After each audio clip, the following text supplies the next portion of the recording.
From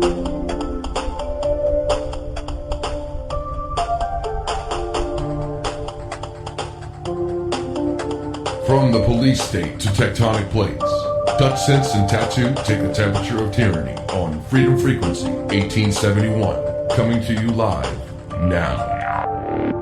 This is America.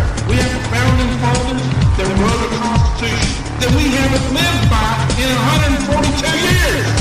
Were they serious when they said they planned on owning the weather by 2025? And if you're not pissed off, there's something wrong with you right now. Have you guys seen what's going on outside your door lately? Need I remind you? This is America. Are y'all going to allow it to be Russia?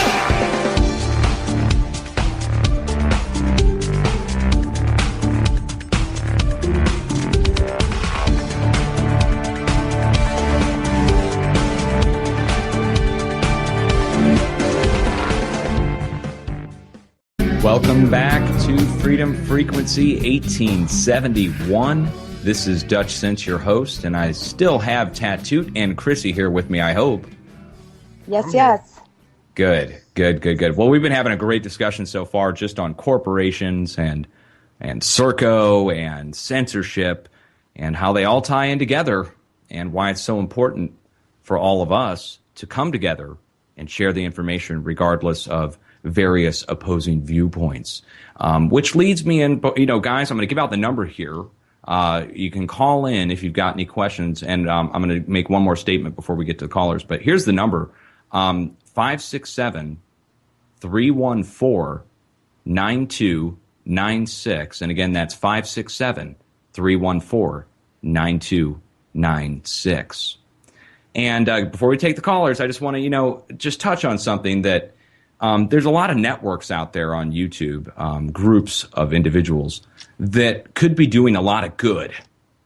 They could be searching out documents on weather modification or on corporation infiltration of the government, on maybe even finding some wrongdoing inside of the government. Those things are not being pursued by these groups of individuals. They're more pursuing each other, and they do it really well. Between the multiple groups, they do a real good job of finding each other's information and just really making life hard for one another. And I'm wishing that those, all those groups and people would focus on the bad stuff that's going on in the world, like this YouTube focus, which is just a waste of time to me, in my opinion. It's why I don't really go after those weird YouTube channels that are putting out the disinfo anymore.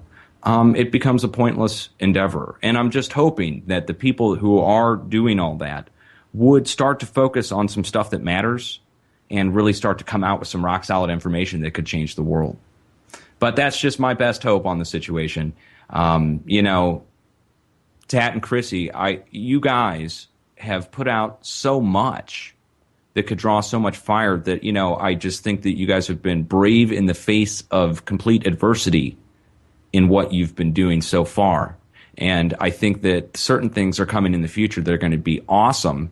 They're going to change, kind of level the playing field as to getting the message out, to beat the censorship. And we'll get more into that over the next several weeks as more information becomes available. Leaving you hanging on the edge of your seats, aren't I, guys? So, anything else before we go to callers? Do we have anybody on the line, first of all? Is there anybody waiting? Okay, there's nobody waiting. So if you guys want to call, we can take questions. Tat, Chrissy? What's up, brother? What's up? Well, there's something else really quick that we could go into here. And, we had this keyed up by the producer. There's a video that Tat put out. And this ties in again with RCA, Serco, with the use of radio frequency in particular. And the different corporations that are involved with this are just mind-blowing when you start to see who's doing what. Now, Tat put out a video, and it's, I guess it was 2 days ago on the 22nd. And it's called The Sounds of Different RF Radiation, Radio Frequency Radiation. And this is something that's pretty cool. I mean, it's cool to see, but when you realize what it means, it's kind of troubling. And it's a guy walking around with a handheld radio frequency meter, and it's designed to pick up what we would call electrosmog, electronic smog. You can imagine regular smoky smog in the air, like in California, pollution that settles out. Electrosmog is the combined electromagnetic fields that are emitted from different devices that show up around your house, in industrial environments, and so on. And these meters, you can walk around and find where strong electromagnetic sources are and strong radio frequency sources. Now, everybody's familiar with these ghost hunter shows. There's a bunch of ghost hunter shows where they walk around with their EMF detectors and they're trying to detect ghosts, and you see the thing go up to red and back down to green. It's the same kind of thing that we're talking about here. A handheld meter that will pick up an electromagnetic field. Now, you'll know on those paranormal shows, they say, oh, there's a huge EMF field in here. Look at the exposed wires. It produces feelings of dread. So people who are working in an office, let's say, start feeling like somebody's watching them at late night when they're working there. And that's due to strong electromagnetic field presence, radio frequency as well, that is interacting with your body and causing a physical phenomenon. That standing up of your hair on the back of your neck feeling can be caused by a static electricity charge as well as electromagnetic fields and radio frequency. And so this video shows the guy walking around, and he's sensing different things around his house and around the area. And he shows the power meter, he shows the walls, and this is something that I ran into censorship on, which is trying to get out the word on the effects of radio frequency and how they can cause harm to the environment, specifically with weather, but also to the human body. And Tat, I know you know this, that we shared an article several months ago about how cell phone towers and electrical towers are producing higher rates of cancer in the people that live nearby. And we're talking a noticeable increase in rates of cancer in people that live near high voltage power lines and cell phone towers and high frequency microwave towers. Exactly. They do. And could you possibly explain maybe to the audience, maybe a little bit like of how that happens? Like, how does the radio frequency cook the person? Can you sum it up for, just people who don't understand it at all, since you're into radio frequency and you also do shortwave operation? You could possibly explain what happens when somebody stands next to a high-powered frequency source. It's just plain RF frequency. It's just radio waves. It's bombarding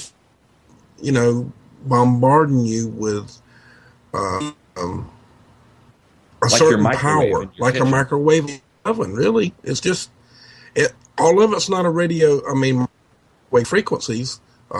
If you stand close enough to a high enough power, like some frequency won't hurt you at a certain power. Okay, you get 300-400 watts, it won't bother you. But if you go beyond 5,000 or 6,000 watts, and you're sitting in a small room and the antenna is just barely above your house and transmitting that kind of wattage,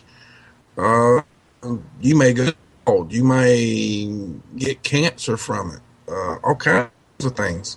Even though that's on a certain frequency, but on high voltage power lines, that frequency goes in infamy from one band to another, all the way one and all the way, it goes all the way down into infinity and all the way up to infinity. And we don't know what frequencies is coming off of high voltage power lines at one given moment time or another. It could be any stat of frequency at one time or another. It could be very harmful to you. We don't know that. There's frequencies that man has never transmitted on yet. So we don't know what they can do. They might actually be good for us, some of them. Some of them could be even worse than a microwave oven.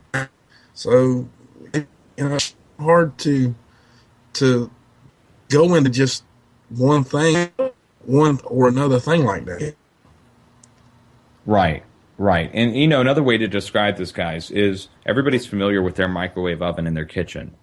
It's, of course, a low-tech device now that's cheaply made, but you can still understand that a radio wave is emitted from a microwave antenna on the inside of your microwave, and it's directed down onto the plate where your cup of coffee is being heated up or your food is being cooked. And they found that out throughout the years, unfortunately, through a series of first what were accidents, then experiments that were done, even in the time of World War II and the Nazis, unfortunately, to find out what the effects of radio frequency are. And supposedly, our modern-day power lines are not harmful. I mean, of course, if you touch them, you don't want to get electrocuted from them, but they tell us that they don't cause any problems for our health if we live near them. And what we're talking about here, coming from high voltage power lines, is called ionizing radiation. And we're not talking radiation that comes from like uranium. We're talking about radio frequency radiation that permeates your body like it's cooking a hamburger in your microwave. Now, the people who live close by are exposed over a long period of time to a low amount of high voltage ionizing radiation. And that, of course, is then leading to mutations inside of their cells. Their cells are not able to keep up with the constant bombardment, and they then come down with forms of cancer and other ailments. When we're talking about cell phones and when we're talking about other frequencies, let's say FM or AM, let's say your cell phone tower broadcasting out in the, let's say, 2 gigahertz range, some a little bit less, let's say 1800 megahertz, 900 megahertz. If you live near that and you're being bombarded every day, this could be a problem for you. And so when we try to put these messages out, when we try to get these videos out and show you that people are detecting a high amount of ionizing radio frequency radiation coming off their power box outside of their house, their smart meter, let's say, that's a problem. Okay? And it's a problem that everybody needs to understand, but it's being censored. And so we get back to the censorship, and we get back to the corporation, and we get back to everything that we've been talking about. Okay, so we got Julio. We got Julio on the line. We got a caller. This is perfect. Let's get Julio on the phone. It's good to hear back from him. He called in last week. Julio, you there? I'm here. How are you, Judge? I'm good. How are you, I'm Ted? good. Hey, actually, my apologies, Judge. You can continue talking. I got another phone call. 1 second. Oh, you're fine. You're fine. You know, I can just give you guys, again, if you don't know who Julio is, Julio Rosseo is a intrepid reporter, and he has been hired by myself previously and my viewers to travel the country and collect interviews with high-profile people, including the Council on Foreign Relations, U.S. senators, doctors, PhDs, and he has really blazed the way for what I think could be a thing for other people to do. That if you are an aspiring journalist, or you are someone who's in your late teens going to college and you want to start to develop your career, the way to do it is to present truth to the entire community, and that's what Julio has been doing. He went to a weather modification conference in 2012, a series of weather modification conferences, where he took his camera and asked tough questions when it came time for Q&A. And the answers that he got are great because we were able to document them first. And once you get these people on the record saying something, you've got them for good. And they have to either backtrack or they look foolish. And that's what Julio did with the National Weather Service Director and in this documentary that we did called Genetically Modified Society. Do we have the caller still on the phone, or do we have somebody else? I think Julio had to take another call.